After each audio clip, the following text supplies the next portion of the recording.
hooyooyinka waxaan leeyahay ilaahay ka baqa oo guurka gabdhihiina fududeeya hoteeladana ka daaya guriga baraka badan waxaadna ku ogaanaysaan hadda laba neef oo ari ah gurigaaga ku qashid oo darisku ay ku yimaadaan oo qaraabadu ay ku yimaadaan qof kasta oo daris ahaa oo qaraabo ahaa oo yimaad oo baahan waa ka ducaynaya inta yartaaha ilaahay barakaynaya hadda laakiin hotel ka dhigtid yaa ifiito u geynaysaa 10 hooyooyina ama 100 qof oo aad si gooniya u soo xulatay oo aad ka rabtid maalinta toddobaadka $10 inay bixin karaan oo lacag ah gabadha aad ugu soo adeegtid lacagta iyada ah dadka bixin karaya ayaa raasanaysa hooyooyina isleedahay hadhowtay ku eedaynayaan oo magac leh oo ayagu xalay iyo shalay bay dherigsanaa oo aan baahnayn ayaa waxa weeyaan ifiitada u geynaysaa magaca ayaad ka rabtaa duca kama rabtid waxaana ka rabtaa $10 inaad ka heshid laakiin gurigaaga waxaa daris la ah intaas oo qof oo qaraabo ah intaas oo qof oo darisnimo xaqood kugu leh oo ifiitada ka qaday oo markay maqlaan gabadhii ay yaqaaneen ee xaafadda degnayd hotel baa la geeyey ifiitadiina ay waayaan waxa weeyaan qalbigooda uu qaracmahayo oo ka naxahaya gabadhaada guurkeeda ayaa guryahaaga daris la ah oo ku badan meeshii marka aad duca u raadin lahayd gabadhaada oo habeenkaas aad u hiilin lahayd oo guri wanaagsan oo ducaysan aad ugu hiilin lahayd ayaa guri habaar ayaa ku soo agaasintay oo ku soo ogaatay bal u fiirso maxaa marka la rabaa dadka dariskaasi ay kuugu yimaadaan go'aan waxaad ku gaartaa aroosku gurigaaga inuu ka dhaco nikaaxu ka dhaco xafladdu ay ka dhacdo ragga waxaa laga yaabaa nikaaxa ragga imaanaya subaxda hore yimaadaan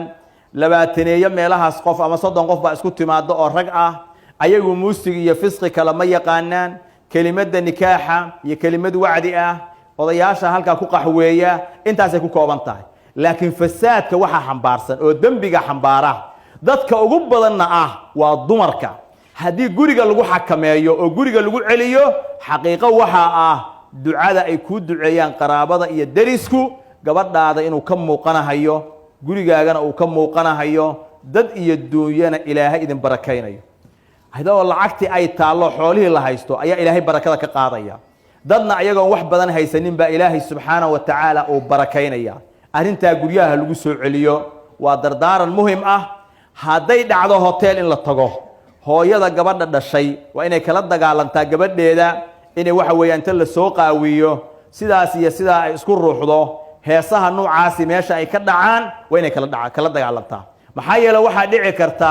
in ilaahay subxaanahu wa tacaala saacaddaas in meeshaas ay ka dhacdo musiibo dhulka in lala gooyo qarax inuu dhaco maxaa ilaahay kula kulantay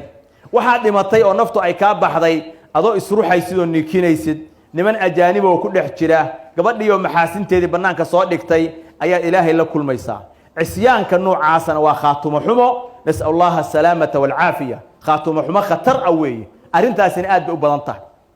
in aroosya dhaceen oo meelo ay ka dhacayaan qaraxya ka dhaceen dad badan ay ku baaba'een kuwa ka mid a ayagoo sidii loo duubahayo kaamarooyinka yaallaan way dhacday in badan marka waxa weeyaan ilaahay subxaanahu wa tacaala aan uga baqno